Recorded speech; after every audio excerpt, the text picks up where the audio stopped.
Avatar Meher బాబాకి జై. అందరికీ జై బాబా అండి. సో ఇవాళ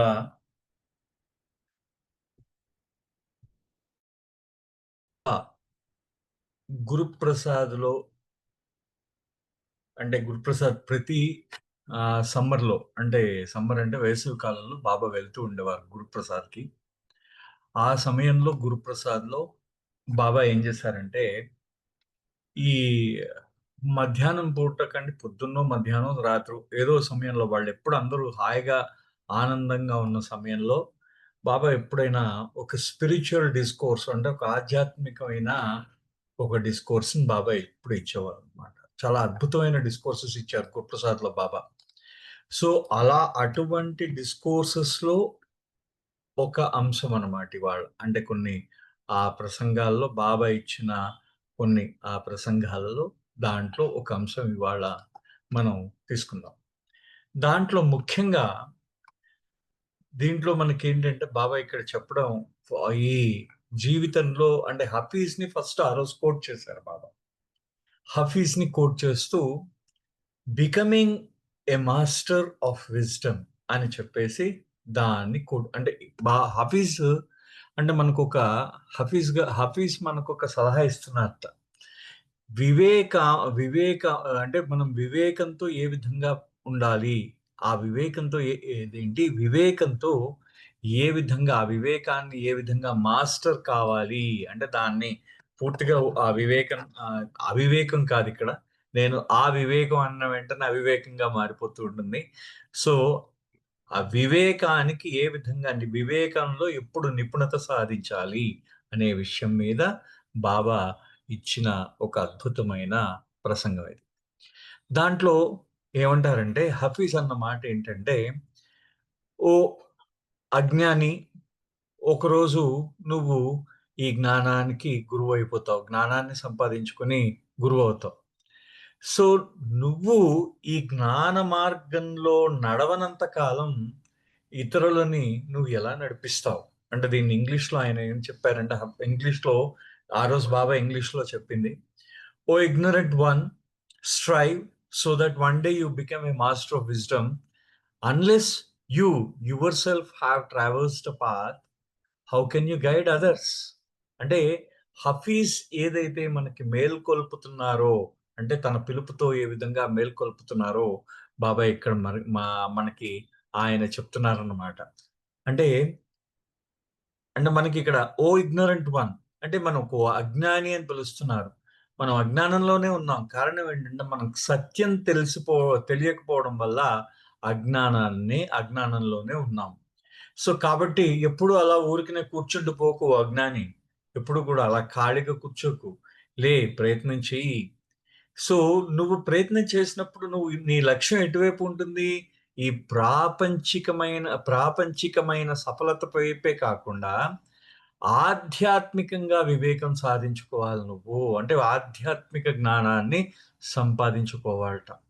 అంటే మనం ప్రాపంచికంగా సఫలం చెందడమే కాకుండా, ఆధ్యాత్మికంగా సఫలత సాధించాలట. అదెప్పుడు సాధిస్తాం? ఎప్పుడైతే నువ్వు ఏ సత్యాన్ని గురించైతే ఏ సత్యం గురించైతే నువ్వు అన్వేషిస్తూ ఉన్నావో, ఆ సత్యాన్ని నువ్వు అనుభవపూర్వకంగా గ్రహించగలిగినప్పుడే నువ్వు ఆధ్యాత్మికంగా కూడా సఫలత సాధించగలవు అని చెప్పేసి హఫీజ్ అంటున్నారు. అంటూ ఇతరులని నువ్వు మార్గదర్శకం కావాలి అంటే నేను మా వాళ్ళకి ఇప్పుడు నా పిల్లలకి కానీ, లేకపోతే నా ఇంట్లో వాళ్ళకి కానీ, నా చుట్టాలకు కానీ, నా పక్కాలకు కానీ, నా సంఘంలో నాతో ఉన్న వాళ్ళకి కానీ, వాళ్ళకి నేను మార్గదర్శకం కావాలి అంటే, ముందు నేను ఆ మార్గంలో నడిచి చూపించాలి కదా! నేను మార్గంలో నడవలేదనుకోండి, నేను వాళ్ళకి మార్గదర్శకత్వం ఎలా వహిస్తాను? ఇది ఇక్కడ మనకి బాబా అంటున్నారనమాట. అంటూ హఫీజ్ మాటల్ని ఈ విధంగా ఆయన చెప్తున్నారంటూ, అంటే ఇది మనకెంతసేపు అహంకారపూరితమైన ప్రేరేపమే. అంటే మనకి ఏమైందంటే వాడేదో చెప్తాడు. వాడు చెప్పిన వెంటనే అతను చెప్పాడు. నేను వినడం ఏమిటి? వాడు చెప్తే నేను వినడం ఏంటి? నా అంతట నేను చేస్తాను కానీ. అంటే ఇలాంటివి అవివేకమైన ఉంటుంది మనలో. ఇది అవివేకం. ఇది ఇగ్నోరెన్స్ ఇది. పూర్తిగా అవివేకం అన్నమాట. అదే విధంగా లేదు. వాడికేమీ తెలీదు. అహంకారపు ఒక రకమైన అహంకారపు రీతిది. సో, ఇది గూడా ఇలాంటివన్నీ ఏం చేస్తూ ఉంటాయంటే, మనని సత్యాన్ని అనుభవించకుండా చేస్తూ ఉంటాయి. సో, అందుకనే మొట్టమొదటిగా బాబా చెప్పిన అంశం ఏంటంటే, మన అహంకారపు మన అహంకారాన్ని ఏదైతే ప్రేరేపిస్తున్నాదో, దాన్ని దానిని దూరం చెయ్యడానికి, ఆ దూరం చేయడానికి మనం అనుభవం సంపాదించాలనమాట. అనుభవం ద్వారానే వస్తుందది. అంటే మనం చూడండి, బాగా కాలం గడిచే కొద్దీ మీరనేక రకమైన డక్కా ముక్కలు తినిన తర్వాత అవతల వాడు మనం ఒక 18 సంవత్సరాల వయసున్నప్పుడు అవతల వాడు ఏమన్నా అంటే ఠాట్ అని చెప్పేసి మనం ఏంటంటే అనుభవం దాన్నేంటంటే వెంటనే రియాక్ట్ అయిపోతూ ఉంటాం. ప్రతిస్పందించేస్తూ ఉంటాం. కాలం గడిచే కొద్దీ మనకేమవుతుందంటే, అనుభవం సాధించిన తర్వాత మనకి ఓర్పు నేర్పిస్తుంది అనుభవం.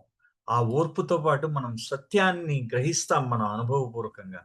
సో, మనకు ఆ ఓర్పొస్తుందనమాట. సో, మొట్టమొదటిగా మనం ఈ అహంకార ప్రేరేపకాన్ని దాన్ని కానీ మనం దూరం చేసినట్టయితే, ఈ సత్య మార్గంలోకి ప్రవేశించడానికి ఆస్కారం ఉంటుంది.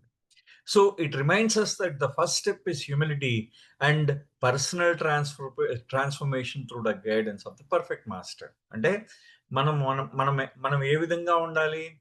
అంటే మనం ఎంత సాధించినా వినయంతోనే ఉండాలి.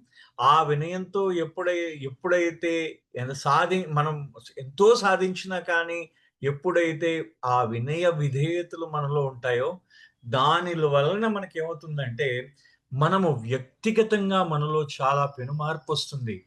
ఆ పెనుమార్పు మనం ఆ గురువు గారి ద్వారా అంటే గురువు గారిని కానీ మనం ఆశ్రయించినట్టయితే, ఆ గురువు ద్వారా మనలో పెనుమార్పు వస్తుంది. మనకిది చాలా క్లియర్‌గా కనబడుతూ ఉంటుంది. ఇది అంటే ఇప్పుడు బాబా మనకొచ్చి బాబా నువ్విలా చేయరా, నువ్వలా చేయరా అని చెప్పడానికి ఇంతకుముందు బాబా జీవించున్నారు. 1969 దాకా. అయితే ఇది అవతార కాలంలో బాబా జీవించి లేకపోయినా సరే, మనకి ఆయన యొక్క గైడెన్స్ మనకు దొరుకుతున్నది. ఎవరో ఒకరు బాబా ప్రేమికుల రూపంలోనో, లేపోతే ఇంకో రూపంలోనో బాబా ఏం చేస్తూ ఉంటారంటే, మీకు, మీకు ఆ మార్గనిర్దేశం చేస్తారు. ఆ మార్గం మీరు చేసినప్పుడు మీకెంత కరెక్ట్‌గా కనిపిస్తుంది చూడండి మీకు. ఆ మార్గం అంటే ఆ మార్గంలో మేము వెళ్ళాము. బాబా మీరిలా వెళ్ళండి అని మార్గనిర్దేశం చేస్తారు. వాళ్ళ ద్వారా బాబా చేయిస్తారు మనకి. ఖచ్చితంగా చాలా మంది మనలో ఉన్న బాబా ప్రేమికులు ఇదందరూ కూడా అనుభవించి ఉంటారనమాట. సో, ఇది అంటే మనము అంటే ఫస్ట్ ఆయన చెప్తున్నారంటే నువ్వు ఆ యొక్క జ్ఞానాన్ని సంపాదించాలంటే జ్ఞానాన్ని సంపాదించాలంటే నువ్వు ముందు ఆ జ్ఞాన మార్గంలో ప్రవేశించాలి. జ్ఞాన మార్గంలో నువ్వు ప్రవేశిస్తేనే కానీ, నువ్వు ఇతరులకి మార్గదర్శకం కాలేవు. సో, కాబట్టి అజ్ఞానంలోంచి మేలుకో వివేకి అని చెప్తున్నట్టు హఫీజ్ చెప్తున్నారు. అనంటూ బాబా హఫీజ్ చెప్పిన దానికి రెండో లైన్‌కొచ్చారు. In the divine school, in the presence of perfect master, O son try to obey so that one day you may also become the father. చూడండి ఎంత చక్కగా చెప్పారో. ఇప్పుడు మీరు మనకి అందరికీ ఎదురుపడిన ఒక సత్యం. చిన్నప్పుడు మనకి తల్లిదండ్రులు చెప్తారు. "అరేయ్! నాయనా హోంవర్క్ చెయ్యి, హోంవర్క్ చెయ్యి, హోంవర్క్ చెయ్యి. చదువుకో." వాళ్ళు చదువుకోమని చెప్పినంత కాలం మనం ఎప్పుడు ఇంటి బయటే ఉండేవాళ్ళం. మనం ఎప్పుడు కూడా చెట్లో పుట్టలో ఎక్కుతూ ఉండేవాళ్ళం. ఏ బాలో ఆడుతూ ఉండేవాళ్ళం. లేకపోతే ఏదో చేస్తూ ఉండేవాళ్ళం. ఏదో పిచ్చి పని, అల్లరి పని ఏదో ఒకటి చేస్తూ ఉండేవాళ్ళం. అయితే మెల్లిగా మనం పెద్దయిన తర్వాత మనం కూడా ఒక తండ్రి అయిన తర్వాత మనం ఏం చేస్తాం? మనం ఏం చేసాం ఆ సమయంలో? మనం ఆడుకున్నాం. మనం ఆడుకొని మనం టైమ్ వేస్ట్ చేసాం. మనం మిగతాది అనవసరంగా టైమ్ వేస్ట్ చేసాం అనే భావం మనలో ఉంటుంది కాబట్టి, మన పిల్లలు మనలాగా టైమ్ వేస్ట్ చేయకూడదని ఏం చేస్తామంటే, "అరే బాబు! ఎళ్లి చదువుకోండ్రా, చదువుకోండ్రా" అని చెప్తూ ఉంటాం. 24 గంటలు మనం చేసే పని అదే. మనకేంటంటే మన పిల్లల్ని చదువుకోమంటాం. 24 గంటలు కూడా చదువుకోమంటాం. కానీ ఇక్కడ మనం మర్చిపోయిందేంటంటే, మనం గూడా అదే పని చేశాం. ఆ చేయడం మనం ఆ పని చెయ్యడం వల్ల మనకిప్పుడు వాళ్ళు చేస్తున్నది వృధా చేస్తున్నారు. ఆ సమయాన్ని వృధా చేస్తున్నారనే జ్ఞానము అంటే ఆ సత్యాన్ని మనం గ్రహించగలిగాం. సో, కాబట్టి ఆ సత్యాన్ని మనం అవతల వాళ్ళకి మనం ఎక్స్‌ప్లెయిన్ చేయడానికి మనకి అంటే మన పిల్లలకి మనం చెప్పడానికి మనకు అవకాశం ఉంది. అంటే మనము ఏదైనా ప్రయత్నిస్తూ ఉంటే మనం తండ్రి అయిపోతాం అన్నమాట. అంటే ముందు మనం బిడ్డగా మనం ప్రయత్నించలేదు. కానీ కొన్నాళ్ళకి దాన్ని సాధన చేస్తూ ఉంటే కొన్నాళ్ళకి తండ్రిగా మన పిల్లలకి మనం బోధించగలం అన్నమాట జనరల్‌గా. అయితే ఇక్కడ హఫీజ్ ఏమంటున్నారంటే డివైన్ స్కూల్. ఆ స్కూల్ ఏంటంటే, ఆయన ఉపమానం యూజ్ చేశారు. ఆహ్, ఆహ్, ఆ చిన్న పాఠశాల దైవీ పాఠశాలటది. The world is a divine school అన్నమాట ఇక్కడ. ఇక్కడ ఆయన అర్థం ఏంటంటే, డివైన్ స్కూల్ అంటే అర్థం ఈ ప్రపంచమంతా ఒక దైవీ పాఠశాల. దాంట్లో ఆ సద్గురువు, అవతారుడు, ఆ సద్గురువు సుప్రీం లీడర్. ఆయనే ఉత్కృష్టమైన గురువన్నమాట ఆయన. అంటే మనం ఎవరు? అక్కడ ఆ పిల్లవాడక్కడ. మనము అక్కడ ఆ పిల్లవాడు ఏం చేయాలి అక్కడ ముందు ముఖ్యంగా ఆ పిల్లవాడు స్కూల్లో అన్నిటికన్నా ముఖ్యమైన అంశం ఏంటి పిల్లవాడు నేర్చుకోవాల్సింది? ఒబే.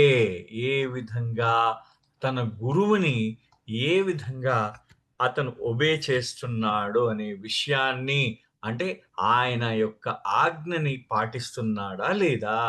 గురువు యొక్క ఆజ్ఞని పాటిస్తున్నాడా లేదా? ఆ గురువు చెప్పినట్లు నడుచుకుంటున్నాడా లేదా? అనేది ముందు మనం అన్నిటికన్నా ముఖ్యంగా నేర్చుకోవాల్సిన అంశం పిల్లలు. సో, అక్కడ మీరు నేర్చుకుంటున్నప్పుడు, మీరు పిల్లవాడు నేర్చుకుంటున్నప్పుడు అక్కడ మీకేమైనా వాదనలకు తావుంటుందా? అదే విధంగా వాడు ఇంకా వాదనలు కానీ, ప్రతివాదనలు కానీ చేస్తూ ఉంటాడా? లేదు. వాడు పూర్తిగా ఆ వాదనలు, ప్రతివాదనలు చేయకుండా మొత్తం ఒబీడియన్స్ అంటే విధేయత విధేయత గురువుగారికి విధేయుడై ఉండి, ఆ గురువుగారు ఏం చెప్తే అది పూర్తిగా గ్రహిస్తాడనమాట. అది పూర్తిగా గ్రహిస్తాడు. అది కూడా దాంట్లో ఏంటి? ఆ ఒబీడియన్స్ ఏ విధంగా ఉంటుందో, ఆ ఒబీడియన్స్ ఆ విధేయత వహించినప్పుడు, అతను తన త్రికరణ శుద్ధిగా ప్రయత్నం చేస్తూ ఉంటాడు గురువుగారిని గురువుగారి యందు విధేయత చూపించడానికి. అప్పుడు ఏమవుతుందంటే ఈ శిష్యుడు ఏమవుతాడంటే గురువంతుడు వాడైపోతాడు. Become the father. ఇక్కడ చూడండి అంటే పిల్లవాడు తండ్రి అయిపోవడం. పిల్లవాడు ఏ విధంగా అయితే ఒకనాటికి తండ్రి అవుతాడో, ఈ పిల్లవాడు ఒకానొక సమయానికి ఆ గురువు గారికి విధేయుడుగా ఉంటూ త్రికరణ శుద్ధిగా ఆయన చెప్పింది వింటూ ఉంటే, ఆ పిల్లవాడు ఒకరోజు గురువైపోతాడు. అంటే ఆ పిల్లవాడు భగవత్ అనుభూతి సాధించి ఒక ఆధ్యాత్మిక అధికారాన్ని అతను పూర్తిగా పొందుతాడనమాట. అంటే ఆధ్యాత్మికంగా పురోగతి సాధించడానికి మీకు మేధోపరమైన మీరు చదువు ఒక్కటే సరిపోదనమాట. అది మేధోపరంగా చదవడం అక్కర్లేదు. మీరు ఆ యొక్క గురువు గారి ఇచ్ఛకు విధేయుడై ఉండి ఆయనకు పూర్తిగా అర్పణ కావాలి. ఈ విషయాన్ని ఈ రెండవది చెప్తున్నారన్నమాట. అంటే మొదటి విషయాన్ని మన యొక్క అవివేకాన్ని ఏ విధంగా పారుద్రోలాలో చెప్పింది. రెండో విషయం ఆ గురువు గారి యందు విధేయత ఏ విధంగా చూపించాలోనే చెప్పింది. మూడో దగ్గర బాబా ఏమంటారో చూడండి. From copper to gold. Like the Brave men on the path wash of their copper like existence from your hands so that one day you gain the alchemy of love and become gold. అంటే మనకి దీన్ని నేను ఒక మంచి అంటే నాకు మనకి బాగా తెలుగులో ఒక పద్యం ఉండిందనమాట. వేమన పద్యం ఉంది. హేమకార విద్య నెరిగిన వారెల్ల వేతలు బడనియట్లు విద్య చేత తత్వమెరుగు వెనుక తనకి చింతలేలరా విశ్వధాభిరామ వినురవేమ. అంటే దీని అర్థం ఏంటంటే హేమకార అంటే మనకి బంగారం అంటే బంగారు పని చేసేవాడిని హేమకారుడు అంటారు అతన్ని. హేమ అంటే బంగారం కదా! బంగారాన్ని చేసేవాడు హేమకారుడు అంటాడు. విద్య ఎరిగిన వారెల్లా అంటే ఈ బంగారం పని చేసే వాళ్ళందరూ విద్య నేర్చుకుంటారు. అయితే ఈ బంగారాన్ని తయారు చేయడం ఎంతమందికి సాధ్యం? బంగారం పని వేరే, బంగారం తయారు చేయడం వేరే. మీకు రసవేదము అంటారు. దాన్ని ఇంగ్లీష్‌లో ఆల్కెమీ అంటారు. ఆల్కెమీ అనంటే అర్థం ఏంటంటే, మీకు ఏదైనా ఒక ఎలిమెంట్‌ని బంగారం కింద మార్చడం. దాన్ని అంటే దాన్ని బంగారం అంటే జనరల్‌గా ఏం చేస్తారంటే మనం పరసవేది అంటాం అన్నమాట దాన్ని.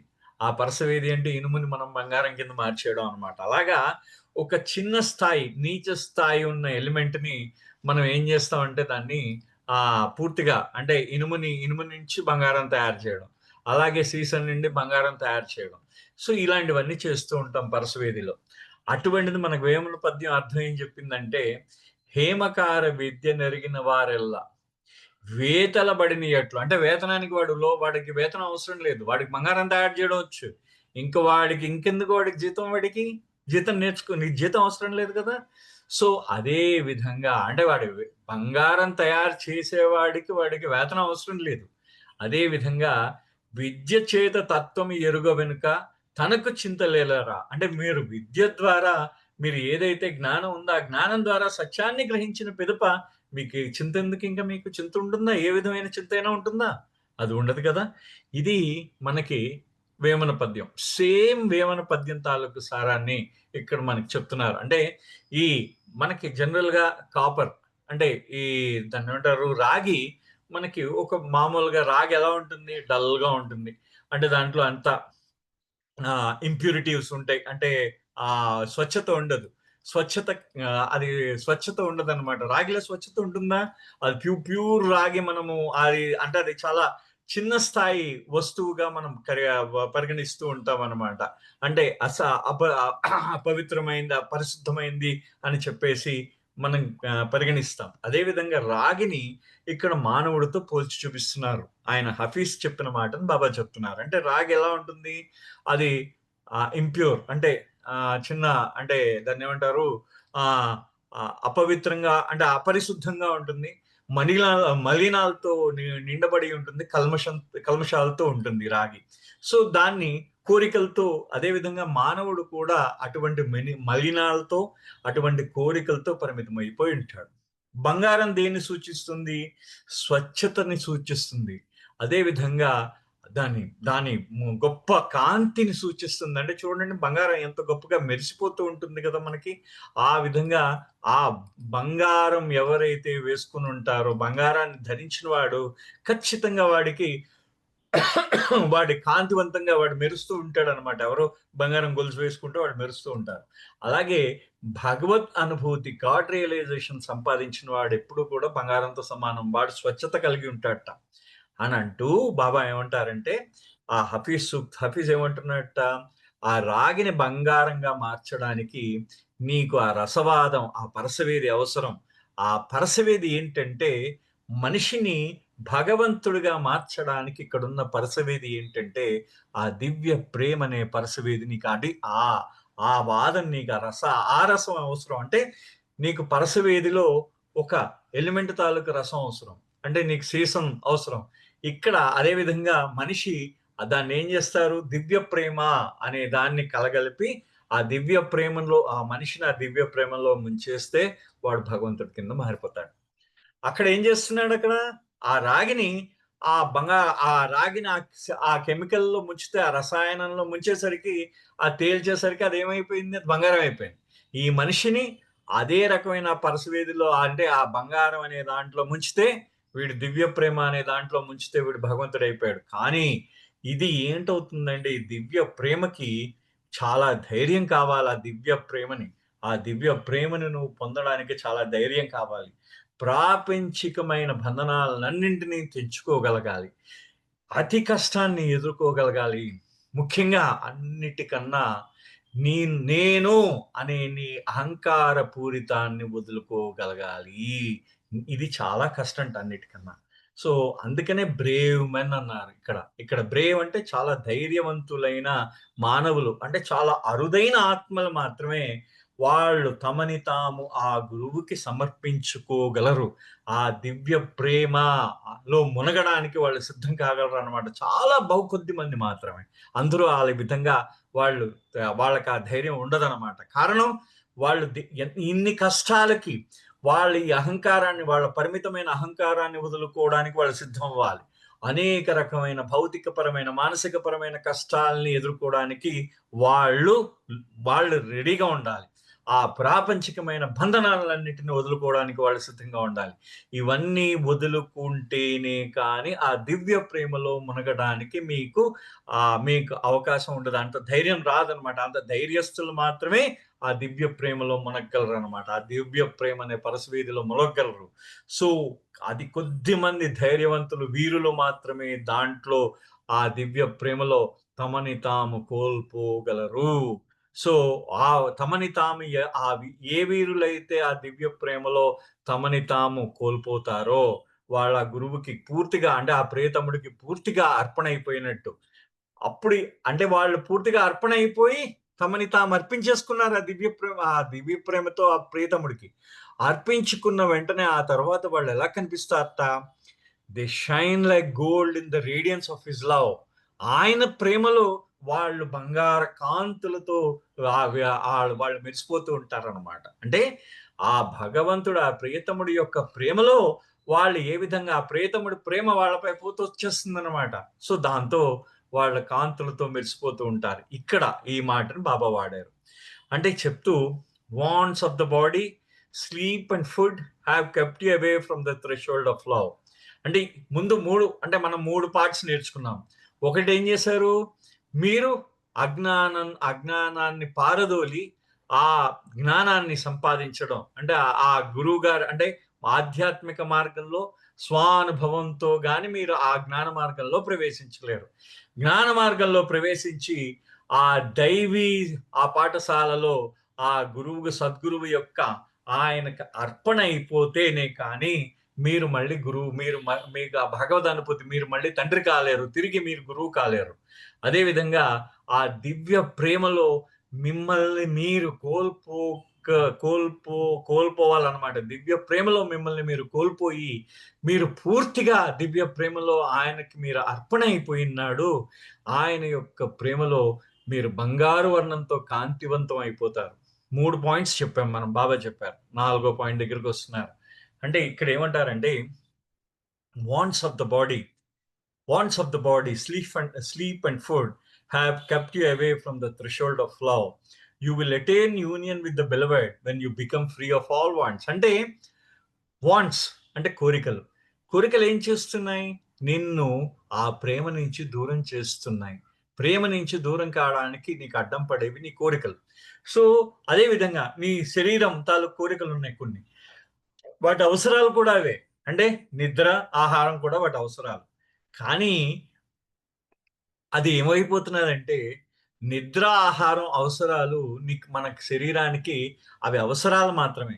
ఆ శరీర అవసరాలు ఏమవుతున్నాయి? అవి కోరికల కింద మారిపోయాయి. కరెక్టే గదా! మనము ఒక్క అరగంట నిద్రపోతాం. అరగంట సరిపోతుందేమో! కానీ బహుశా ఇంకో గంట పడుకుంటే బావుండు. ఇంకా ఒళ్ళంతా బద్ధకంగా ఉంది అని అనిపిస్తూ ఉంటుంది. అయ్యో! ఇవాళ ఇదే దొరికిందా? ఈ కాస్త పప్పన్నమే దొరికిందా? కాస్త పప్పులో నెయ్యేసుకుంటే బావుండేది గదా! అని ఒక అంటే దానికి పప్పన్నం ఒకటి దొరికితే సరిపోతే కడుపు నిండుతుంది. చాలు. కానీ మన అక్కడేమవుతున్నదంటే పప్పులోకి నెయ్యి కావాలనే కోరిక యాడ్ అవుతున్నది. అంటే జస్ట్ ఉదాహరణ. జస్ట్ ఇది నాకు తోచిన ఉదాహరణ నేను చెప్పాను. సో, ఇదేంటంటే ఈ కోరికలు ఈ శరీరానికి నిద్ర, ఆహారం అనే కోరికలు ఏం చేస్తున్నాయంటే నీకు ఆ ప్రియతముడి యొక్క ప్రేమ ద్వారము ఏదైతే ఉందో ఆ ద్వారము నుండి బయటే అట్టపెడుతున్నాయి. నిన్ను లోపలికెళ్ళనీయట్లేదు. నీకు ఈ కోరికలు ఏం చేస్తున్నాయి? ఆ ప్రియతముడి యొక్క ద్వారం, ఆ ప్రేమ ద్వారాన్ని దాటనీయబట్లేదు నిన్ను. సో, నువ్వు ఈ కోరికల నుంచి అవుతావో, ఆ రోజు ఆ ప్రియతముడు యొక్క ద్వారం, ఆ ప్రేమ ద్వారం అది కూడా మామూలు ద్వారం కాదు. థ్రెషోల్డ్ ఆఫ్ లవ్ ఇక్కడ ఆయన చెప్పింది హఫీజ్ చెప్పిన మాట. థ్రెషోల్డ్ ఆఫ్ లవ్ అంటే ఆ ప్రేమ ద్వారాన్ని దాటగలగడానికి ముందిక్కడ నువ్వు నీ కోరికలను వదిలేసుకోవాలన్నమాట. అంటే జనరల్లీ మనకి ఈ భౌతికపరమైన ప్రపంచంలో మనం జీవించడానికి మనకి తిండి, నిద్ర అవసరం. కానీ ఈ నిద్ర మనకు అవేమవుతున్నాయి? అవసరాలు కోరికల కింద మారిపోయి మనం ఏమవుతున్నాం? ఆంతరంగికమైన ఆ దివ్య ప్రేమలో నీడలో మనం ఉండకుండా చేస్తున్నాయన్నమాట ఈ కోరికల్ని. అంటే మనలో దివ్య ప్రేమని పెంపొందించుకోవాల్సింది పోయి, మన ఈ కో అవసరాలు కోరికలుగా మారి, అవేం చేస్తున్నాయంటే, మనని ఆ దివ్య ప్రేమ నుండి దూరం చేస్తున్నాయట. సో, ఇక్కడ బాబా అన్న మాటేంటంటే, హఫీజ్ మనకు చెప్పేదేంటంటే, ఈ మొత్తం ఈ స్వేచ్ఛాయుతులయిపోవాలట ఈ కోరికల నుండి పూర్తిగా. అప్పుడేమవుతుందంటే, మనకి అంటే ఒక్కొక్కసారి అనిపిస్తుందట. అంటే మనం మానవుడి సహజమైన వాడి యొక్క ఆహ్, భా వా మానవుడి సహజమైన ప్రవృత్తి ఏంటంటే వాడు కోరడం వాడి సహజమైన ప్రవృత్తనమాట. సో, ఇది మీరు ఒక కోరికను తుంచితే ఇంకో కోరిక మొలుస్తూ ఉంటుందన్నమాట. సో, ఇది బాబా అన్నదేంటంటే అక్కడ మాట ఆ స మానవుడికున్న సహజమైన ఆ కోరిక కోరే తత్వము నుండి అది బేసిక్ ఇక్కడ ముఖ్యం. కోరిక కోరే తత్వము నుండి స్వేచ్ఛాయుతులమవ్వడము. అది బాబా అంటున్నారు. అంటే మనం కోరికల నుండి మనం ఒక్కటే కోరిక ఒక్కటి నుండే మనం వెళ్ళిపోవడం కాదు. ఆ కోరికల యొక్క తత్వము నుండి మనం స్వేచ్ఛాయుతులమవ్వడము. అది కూడా ఆ దివ్య ప్రియతముడి కృప వలనే సాధ్యమవుతుంది. అదనమాట ఇక్కడ మనకి. సో, మనము మనం ప్రేమ మనని ఏం చేస్తున్నాదంటే, మన ప్రేమ దగ్గరికి వెళ్ళకుండా మనని కోరిక అడ్డుకుంటున్నది. సో, ఇప్పుడేమంటారంటే బాబా ఏమంటున్నారు? ఇది బాబా మాట. "It is very difficult to be without wants. I want to sleep. I want to eat. These are wants. I don't want to sleep. I don't want to eat. This is also a want" Baba అంటున్నారు. అక్కడ బాబా explanation చేశారు. ఇప్పటిదాకా హఫీజ్ సూక్తిని చెప్పారు బాబా. చెప్తూ దాని వెనకాతల ఈ points అన్ని చెప్పారు. చెప్పిన తర్వాత ఇప్పుడు ఈ పాయింట్ అంటున్నారు. చూడండి, ఇక్కడ ఒక పెద్ద వైరుధ్యం ఉంది. సో, మీరేమంటున్నారు? నేను నిద్రపోవాలి. నేను ఆహారం తినాలి. ఇవి కోరికలు. నేను నిద్రపోకూడదు. నేను ఆహారం తినకూడదు. ఇవి కూడా కోరికలే. అంటే ఇక్కడ మనకి బాబా వాడిన అంత అంటే విపులీకరించడం బాబా ఏదైతే మనకి కోరిక అనే దాన్ని విపులీకరిస్తూ దాంట్లో ఉన్న సూక్ష్మమైన అంశాన్ని మనకు తెలియచేస్తున్నారు. కోరిక అనేది ఏ విధంగా ఉంటుందో అంటే. అంటే మనం ఇందాకల ఒక మాట అన్నాం. కోరిక అనే భావాన్ని మనం పూర్తిగా తుడిచిపెట్టగలిగితే, ఆ కోరిక అనే దాని వైపు వెళ్ళకుండా ఉన్నట్టయితే, ఇందాకల మనం స్వేచ్ఛాయుతులం అవ్వడం అంటే, ఆ కోరికని అసలు పూర్తిగా మనం అసలు దాన్ని మర్చిపోవడం అన్నమాట. అది మన శరీరం దానికి కావాల్సినప్పుడు ఏదైనా వస్తే అది దానికి దొరికితే తింటుంది. అప్పటిదాకా అలా వదిలేయడం అన్నమాట. అదే విధంగా అంటే అలా అని చెప్పేసి అలా చేయకండి. బాబా చెప్పినట్టు బాబా కొన్ని విషయాలు చాలా అంటే ఇది ఓన్లీ బాబా ఎక్స్‌ప్లెయిన్ చేస్తున్నట్టు. ఇది మనం ఇప్పుడు చెప్పేదేంటంటే, బాబా ఎక్స్‌ప్లెయిన్ చేస్తున్నారు వాళ్ళకి. అంటే బాబా శరీరాన్ని కూడా పోషించుకోమన్నారు. కానీ అంటే ఇది దాన్ని ఆధ్యాత్మిక మార్గం యొక్క విధానాన్ని ఇక్కడ బోధిస్తున్నారు మనకి. సో, శరీరాన్ని కూడా జాగ్రత్తగా చూసుకోమన్నారు. దాన్ని కూడా చూసుకోవాల్సిన అవసరం ఉంది. ఆ తర్వాత మాట్లాడదాం. ముందు దీని నుంచి మళ్ళీ డీవియేట్ అయిపోతాం అక్కడికి. సో, ఈ కోరికలు ఏవైతే ఉన్నాయో, ఈ కోరికలు ఏ విధంగా ఉన్నాయంటే, మన కోరికల యొక్క సూక్ష్మంగా అతి సూక్ష్మంగా కూడా కోరుకోవడం మనం అన్ని నిద్ర కావాలనుకోవడం, నిద్ర వద్దనుకోవడం 2 కూడా కోరికలే. సో, మన యొక్క ప్రయత్నంతో మనం ఆ కోరికల్ని దూరం చేసుకోవడం దాదాపుగా అసాధ్యము. మనం దూరం చేసుకోవాలంట కోరికలు. ఎందుకంటే మానవుడి యొక్క ప్రవృత్తి కోరికకి మనకి ఆ కోరికకి అంటిపెట్టుకొనుంది. మనకి ఆనందాన్ని కలిగించడం, మనకి ముక్తి దొరకడం ఇదంతా కోరికేట. Our very nature is condition to desire something pleasure, virtue or even liberation. అంటే మన యొక్క ప్రవృత్తి ఆ విధంగా ఉందన్నమాట. ఆనందం కూడా కోరికే. మన ముక్తి కూడా కోరికే. ఇవన్నీ కోరికలేట. సో, ఇక్కడ మనకేం చేయాలంటే నిజమైన దీనికి మార్గం ఏంటి మరి? ఇప్పుడు మనలో కోరికుంది. ఆ కోరిక మనం ఏది కో మనం ఏది మనసులో ఏ ఆలోచనొచ్చినా అది కోరిక కిందే లెక్క మరి. మరి ఆలోచన లేకుండా ఉండాలంటే అది ఆయన యొక్క కృప. అది ఇక్కడ బాబా వచ్చారన్నమాట. బాబా ఏమంటున్నారంటే, "only solution is the grace of the master. Only the grace of perfect master can make you free from all wants." ఇక్కడ మనకి ఇది మన టర్నింగ్ పాయింట్ పూర్తిగా. అంటే మనము ఆధ్యాత్మిక మార్గంలో ఇప్పుడు సపోజ్ ఇక్కడి నుంచి మేరాబాద్ వెళ్ళడానికి మనం సిద్ధమవుతాం. సో, మొత్తానికి సిద్ధమయ్యాం. మొత్తం అంతా బానే ఉంటుంది. మొత్తం అన్నీ మనం సిద్ధం చేసుకుంటాం. మనం ఇక్కడి నుంచి మొత్తం అన్ని మన సామాన్లు, బట్టలు ప్యాక్ చేసుకుంటాం. అన్నీ ప్యాక్ చేసుకుంటాం. కానీ ట్రైన్ రావాలి కదా! ట్రైను, బస్సు ఆ మోడ్ ఆఫ్ ట్రాన్స్‌పోర్ట్ అనేది ఉండాలి కదా! ఇక్కడి నుంచి వెళ్ళడానికి.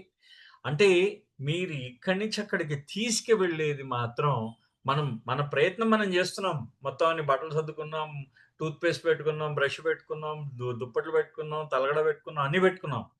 కానీ మనని తీసుకువెళ్ళే ఆ మోడ్ ఆఫ్ ట్రాన్స్‌పోర్ట్ ఆయన యొక్క కృప, భగవంతుడి యొక్క కృప, ఆ కృప మనకి కావాలి ముఖ్యంగా. ఎందుకంటే అది మాత్రమే మనల్ని ఇక్కడి నుంచి అక్కడి దాకా తీసుకెళ్ళదు. నడిచి కూడా వెళ్ళగలం. అంటే బాబా ఒక చోట రాసారు. ఆయన స్వహస్తాలతో రాసుకున్నారు బాబా. ఆ! అంటే మానవుట చల్ చలే చలే చలే చలే చలే అని రాసారు బాబా. నాకిందాకలే అది దొరికింది. జస్ట్ ఒక్క హాఫ్ అన్ అవర్ బిఫోర్. అంటే బాబా అది స్వయంగా రాసుకున్నారు. ఇది 1920స్‌లో రాసుకున్నారు బాబా ఈ వాక్యాన్ని. అంటే మనిషిట అలా ప్రయత్నంగా అలాగ వెళ్ళిపోతూనే ఉంటాడు. వాడి జీవితం వాడికి తెలియకుండానే ఆ జీవితం అలా ముందుకు సాగిపోతూ ఉంటుంది. ఎప్పుడో కొన్నాళ్ళయిన తర్వాత, కొన్ని సంవత్సరాల అయిన తర్వాత, వాడికింక లాస్ట్‌లో ఎప్పుడైతే ఆ సద్గురువు యొక్క కృప అంటే, ఆ సద్గురువు దగ్గరికి వెళ్ళాలని రాసుంటే అప్పుడు వెళ్తాడట. కానీ, అదే ఆయన గురించి ముందుగా ప్రార్థించి ఆ సద్గురువుని కానీ ప్రార్థించినట్టయితే, ఈ మధ్యలోనే ఆ సద్గురువు దొరికిపోతాడట వాడికి. అంటే ఇక్కడ చల్ చలే చల్ అంటే అలా వెళ్ళిపోతూ ఉంటాడన్నమాట. వాడికి దొరికినంత సేపు వాడికి కనిపించిన వాడి ముక్కుకు సూటిగా వాడు ఏ దారి కనబడితే ఆ దారిలో వెళ్ళిపోతూ ఉంటాడు. లేదు. ఎప్పటికో అవుతూ ఉంటుందన్నమాట. అయితే సద్గురువు యొక్క కృప మన మీద ప్రసరించున్నాడు. ఆ సద్గురువు మనకేంటంటే మనని ఆ డైరెక్షన్‌లో సద్గురువు యొక్క కృప మనం ఇందాకల ఏమనుకున్నాం? అంటే మనం ఇక్కడి నుంచి నడుచుకుంటూ వెళ్ళిపోవచ్చు. మెరాబాద్ వెళ్ళిపోవచ్చు. కానీ ఎన్నాళ్ళు పడుతుందో ఆలోచించండి. మనం కొంచెం ఈ లగేజ్ అంతా తీసుకెళ్ళి రోజుకి 5 కిలోమీటర్ల చొప్పున కొన్ని వందల రోజుల్లో 150 రోజుల తర్వాత మనం వెళ్తాం మెహరాబాద్. కానీ అదే మన ట్రైన్ ఉంటే రాత్రి ట్రైన్ అయితే 12 గంటలు. అదే ఇంకా ఫాస్ట్‌గా ఫ్లైట్ అయితే 3 అవర్స్. సో, ఇట్లాగా అంటే ఆ గురువు యొక్క కృప మన మీద ప్రసరిస్తే మనం ఏం చేస్తామంటే మనం మొత్తం వెళ్ళిపోతాం అన్నమాట. సో, ఇక్కడ బాబా అంటున్నారు కమ్స్ డిజైర్‌లెస్‌నెస్, ట్రూ డిజైర్‌లెస్‌నెస్ అంటే నిజమైన కోరికలు లేని స్థితి. డిజైర్‌లెస్‌నెస్ అంటే కోరికలు లేని స్థితి మనకి లభించేది ఒక సద్గురువు యొక్క కృప వలనే. ఆ సద్గురువు యొక్క ఆయననికి అర్పణం అయితేనే కానీ మనకి దొరకదన్నమాట. ఆ సద్గురువు యొక్క కృప లేని సద్గురువు యొక్క కృప వలనే మనం ఈ కోరికలు లేని స్థితికి చేరుకోగలం. ఎందుకు కారణం ఏంటంటే, because the ego being the root of all wants cannot kill itself. ఇది ఇక్కడ మనకి అసలైన పాయింటొచ్చింది. అహంకారం, మన యొక్క అహంకారం. అహంకారం తనని తాను చంపుకోలేదు. అది సూసైడ్ చేసుకోలేదట. అది అహంకారం తనని తాను చంపేసుకోలేదు. అదెప్పుడూ కూడా. ఇక్కడ మనకు చూడండి అహంకారం తనని తాను చంపుకోగలదా? చంపుకోలేదు. ఇక్కడ అహంకారానికి ఆ గురువు యొక్క అనుగ్రహం కావలసి ఉన్నది. కాబట్టి ఖచ్చితంగా నీకా గురువు యొక్క కృప కావాలక్కడ. సో, ఈ గురువేమవుతాడు? ఈయన అహంకారానికి కావలుంటాడు. ఈయనకు అజ్ఞానానికి కావలుంటాడు. కాబట్టి ఎందుకంటే, ఆయన అహంకారాన్ని కాల్చేసుకున్నాడు. ఆయన అహంకారాన్ని కాల్చేసుకున్నాడు. ఆయన, ఆయన యొక్క అవివేకాన్ని కాల్చేసుకున్నాడు. అజ్ఞానాన్ని కాల్చేసుకున్నాడు. ఆయనకి ఏ విధంగా ఈ అహంకారాన్ని తగలబెట్టేయాలో తెలుసు కాబట్టి, మనం ఆయనకి కానీ సరెండర్ అయిన పక్షంలో, సో, ఆయనకి మనకి ఈ విధమైన ఆయన యొక్క కృప మన మీద ప్రసరిస్తుంది. అదొక్కటే మనకి శరణ్యము అని చెప్తూ బాబా ఈ విధంగా చెప్తారు. Drowning in the ocean of love. If one slight movement you have the fortune to drown yourself in the ocean of love, do not hesitate. Movement does not come frequently. అంటే ఇప్పుడు సపోజ్ ఫర్ ఎగ్జాంపుల్ అంటే మనకి చాలా మంది నాకు అంటూ ఉంటారు. ఇది మెహరాబాద్‌కి అవకాశం వచ్చినప్పుడు ఎవరైనా పిలిస్తే వద్దనకండి అంటారు. ఆ అవకాశం వస్తే. కారణం ఏంటంటే, అది అందరికీ రాదు. ఆయన యొక్క పిలుపు మన దగ్గరికొచ్చిందట. అది అంటూ ఉంటారు. ఇది చాలా మంది జరుగుతూ ఉంటుందన్నమాట. అంటే ఇదే విధంగా ఆ దివ్య ప్రేమని పొందడానికి నీకు అవకాశం వచ్చినప్పుడు అంటే నువ్వెప్పుడైనా ఒక గురువుకి నువ్వు పూర్తిగా అర్పణ కాడానికి నీకు అవకాశం వచ్చినప్పుడు, ఆ దివ్య ప్రేమని పొందడానికి అవకాశం వచ్చినప్పుడు ఆ అవకాశాన్ని వదులుకోగలడు. వదులుకోకూడదుట ఎప్పుడు కూడా. కారణం ఏంటంటే, ఎప్పుడైనా మన గురువు ఒక అవకాశం ఇచ్చాడనుకోండి, అది వెంటనే మనకి లోపల ఆంతరంగికంగా మనకి వచ్చేస్తుందట. వెళ్దాం అనే ఎప్పుడైనా భావం వచ్చినప్పుడు వెంటనే దాన్ని పట్టేసుకోవాలట. మనం ఆ భావాన్ని వెంటనే మనం పట్టుకోవాలి. మనం వెంటనే వెళ్ళిపోగలగాలి. మనం ఎప్పుడు భయపడకూడదు. సందేహించకూడదు. ఆహా! వాళ్ళేమనుకుంటారో, వీళ్ళేమనుకుంటారో అని ఎప్పుడు కూడా మనం అనుకోకూడదుట. మనం ప్రపంచం అంతా మనం పిచ్చివాళ్ళనుకోని, కానీ నిజమైన సత్యం ఏంటంటే, ఈ దివ్య పిచ్చిదనంలోనే మనం ఎప్పుడూ పిచ్చివాళ్ళుగా ఆ దైవీ పిచ్చిదనం, దివ్య పిచ్చిదనం అన్నమాట. అంటే దేవుని మీద పిచ్చి నిన్ను శాశ్వత పరమానందానికి దారి తీస్తుంది. దేవుడి మీద నీకెప్పుడైతే పిచ్చి వస్తుందో, అది నీకు శాశ్వతమైన ఆనందానికి దారి తీస్తుంది అని చెప్తూ అంటే చూడండి అంటే నీకెప్పుడైనా ఆ ప్రేమ మహాసాగరంలో మునగడానికి నీకు అవకాశం వచ్చినప్పుడు ఒక్క నిమిషం కూడా సందేహించొద్దు అన్నారు బాబా. అంటూ అని if even one hair of yours is dipped in the ocean of love you become wet eternally. ఇది బాబా తాలూకా అంటే ఆ దైవీ అనుభవాన్ని బాబా చెప్పారు. అంటే నీ యొక్క ఒక్క వెంట్రిక ముక్కైన నీ ఒక్క వెంట్రిక నీ శరీరం మీద అనేక రోమాలుంటాయి. ఒక్క రోమమైనా సరే ఆ దివ్య ప్రేమలో మునిగిన యెడల నువ్వు మొత్తం ఆ దివ్య ప్రేమతో తడిసిపోతావు. మళ్ళీ చెప్తున్నాను వినండి. ఎంత బ్యూటిఫుల్‌గా ఉందో ఒక్కసారి మనకి అర్థమవుతుందనమాట. అంటే నీ శరీరం మీద ఎన్ని రోమాలున్నాయి? అనేక రోమాలున్నాయి గదా! అనేక రోమాలలో ఒక్క రోమమైనా సరే ఆ దివ్య ప్రేమలో తడిస్తే చాలుట. నువ్వు తడిచినట్టయితే, నువ్వు ఆ దివ్య ప్రేమలో తడిస్తే, నీకు శాశ్వతమైన పరమానందం నీ సొంతం అయిపోతుంది. నువ్వు శాశ్వతంగా ఆ పరమానందంలో ఉండిపోతావు ఎప్పుడూ కూడా. అంటే నువ్వు మొత్తం ఎప్పుడూ కూడా మొత్తం నువ్వు ఆ శాశ్వత పరమానంద తత్వం అంటే సచ్చిత్ ఆనంద స్థితిలో ఉండిపోతావు. సచ్చిదానంద స్థితిలో ఉండిపోతావన్నమాట. అంటే ఇక్కడ బాబా ఇది బాబా తాలూకు if your one hair is dipped in the ocean of love.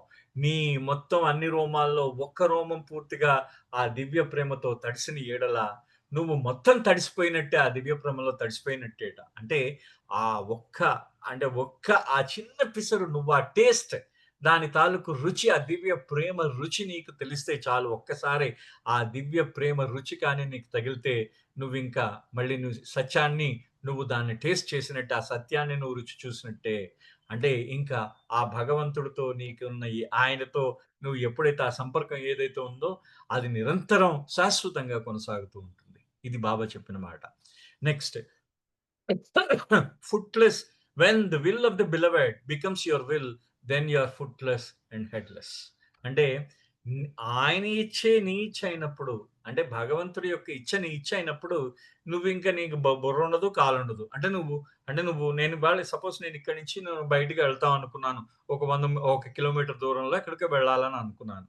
అది ఆయన నన్ను ఆజ్ఞాపించారని నేను భావించి, ఆయన ఏ విధంగా నన్ను బయటికెళ్ళి ఏ విధంగా నన్ను తీసుకెళ్తారో ఆ విధంగా వెళ్ళిపోతే, ఇంక నేను పూర్తిగా ఆయన ఆజ్ఞకి నన్ను నేను అర్పించేసుకున్నట్టయితే, నన్ను నేను ఆయనకి అర్పణ చేసుకున్నట్టయితే, ఇంక నేను సొంతంగా వెళ్ళినట్టు కాదు. అంటే బాబా అదే అంటారు కదా! నాకు మీరు అర్పణ అయినప్పుడు, నా నా ఇచ్చ మీ ఇచ్చ అయినప్పుడు, ఇంక మీ యొక్క బాధ్యత నాదే అని అని చెప్పేసి బాబా మనకు అనేక సందర్భాల్లో అనన్నారు. సో, ఆ గురువు యొక్క ఇచ్చ ఏదైతే ఉందో, ఈ ఇచ్చని కానీ పూర్తిగా మనం స్వీకరించి, మనం పూర్తిగా ఆయనకి పరిపూర్ణంగా విధేయత చూపించినట్టయితే, మన మనసు, మన మైండ్‌ని వాడకూడదనమాట. ఇంకక్కడ మన మెదడుని వాడక్కర్లేదు. మన మనము, నేను అనే భావన మీరు వాడకుండా, అంతా ఆయన చెప్పినట్టే మనం చేస్తున్నానని, ఆయన చెప్పినట్టే నేను చేస్తున్నానని పరిపూర్ణమైన భావన మనలో ఉన్ననాడు ఆయన పని మాత్రమే మిగులుతుంది. మనం మిగలం. ఇంకా నేను అనే భావం ఉండదనమాట అక్కడ. సో, ఇది బాబా అంటున్నారు. సో, దీనికి ముఖ్యంగా నువ్వు ఆ విధంగా తయ్యారవ్వడానికి బాబా ఇక్కడ ఫైనల్‌గా ఒక మాట చెప్పారు. నువ్వు ఆ విధంగా తయారవ్వడానికి there remains only one solution and that is to become the very dust at the feet of the perfect master. నువ్వు ఆ విధంగా తయారవ్వడానికి అంటే నువ్వు పూర్తిగా శాశ్వతమైన పరమానందంలో తయారవ్వడానికి, ఆ గురువుకి పూర్తిగా నువ్వు ఫుట్‌లెస్ అండ్ హెడ్‌లెస్ అయిపోవడానికి నువ్వు కావాల్సిందేంటంటే, ఆ సద్గురువు యొక్క పాద ధూళి కింద మారిపో. అంతే అన్నారు. అంటే సద్గురువు యొక్క పాదం మీద ధూళి కింద మారిపోవాలి. ఆయన పాదాల కింద ధూళి కింద మారిపోవాలి. అంటే మన యొక్క ప్రయత్నం, మన యొక్క గొప్పతనం, మన యొక్క జ్ఞానం ఇవన్నీ కూడా పక్కన పెట్టి ఆయనకి పరిపూర్ణంగా వినయంతో మనం పూర్తిగా నేను అనే భావనను పూర్తిగా తుడిచిపెట్టేసి, ఆయన మీద పూర్తిగా మనం ఆధారపడిపోతే, మనం ఇంకా నేను అనే భావం పూర్తిగా పోయింది. సో, ఎప్పుడైతే నువ్వు ఆయన మీద పూర్తిగా ఆధారపడిపోయావో, అప్పుడు నీవన్నీ నేను అనే భావం పూర్తిగా వదిలేయాలి. వదిలేసిన వెంటనే సర్వము నీకు లభించేస్తుందనమాట. ఆయనకు నువ్వు పూర్తిగా ఎప్పుడైతే ఆయనకి నిన్ను నువ్వు అర్పించుకున్నావో, సర్వాన్ని ఆయన నీకు కలుగజేస్తాడు. ఇది బాబా చెప్తున్న విషయం అన్నమాట. ఫైనల్‌గా don't take it as a philosophical passage. It is not philosophy. It's depicts life perennial. అంటే నేనేదో గొప్పగా ఆధ్యాత్మికమైన గొప్ప ప్రసంగం ఇస్తున్నానని మీరు అనుకోకండి సుమా! బాబా చాలా క్లియర్‌గా చెప్పారు. ఇది ఆధ్యాత్మికమైన ప్రసంగం. ఏదో గొప్ప తత్వానికి సంబంధించిన ప్రసంగం కాదు. ఇది నేను. ఇది ఫిలాసఫీ కాదు, తత్వం కాదు. లైఫ్ పెరీనియల్ జీవితం, శాశ్వత జీవితం గురించి నేను చెబుతున్న యథార్థము. ప్రే నిజమైన ఆధ్యాత్మికత మన జీవితంలో ఆచరణాత్మకంగా ఏదైతే మనం ఆచరిస్తూ ఉంటామో అదే నిజమైన ఆధ్యాత్మికత. మనము ఏ జీవితం అయితే ఇప్పుడు జీవిస్తున్నాం, ఆ కోరికలతో జీవిస్తున్నాం, లక్ష్యాలతోని జీవిస్తున్నాం, భయాలతో జీవిస్తున్నాం. కోరికలు, లక్ష్యాలు, భయాలు ఇవన్నీ కూడా జంతు జీవితం. సో, మనం ఎంత గొప్పగా ప్రయత్నించడానికి బట్టలేసుకొని, ఎంత గొప్పగా మాట్లాడడానికి పాలిష్డ్‌గా మాట్లాడినా కానీ, మనం జీవిస్తున్న జీవితం జంతు జీవితమే. సో, కాబట్టి నిజమైన మనము మానవ జీవితాన్ని పొందడానికి, మన శాశ్వత జీవనం పొందడానికి, ఆ భగవద్ జీవనం పొందడానికి మనని మనం ఆయనకు అర్పణ చేసుకొని, ఆయన దివ్య ప్రేమలో మన ఒక్క రోమమునైనా తడుపుదాము. అది బాబా చెప్పిన you are a child absorbed in games. Finally with un unsatisfied feeling you leave the gross body. అంటే ఇది ఆ తర్వాత ఇంకా చాలా ఉంది. ఇంకొక 25 మినిట్స్ దాకా ఉంటుంది. సో, ఇది బాబా ఆ రోజు అంటే మన జీవితాన్ని మనం ఆయనకి కానీ మనం అర్పణ చేసి ఒక్క రోమాన్నైనా ఆయన దివ్య ప్రేమలో మనం తడి చేసుకున్నట్లయితే, ఆయన దివ్య ప్రేమలో మనం కానీ ముంచినట్టయితే, ఒక్క రోమానికైనా ఆ దివ్య ప్రేమ తగిలినట్టయితే, శాశ్వత జీవనానికి నాంది పలుకుతుంది. ఇది బాబా చెప్పిన అంశం ఆ రోజు. చూడండి ఎంత గొప్పగా చెప్పారో.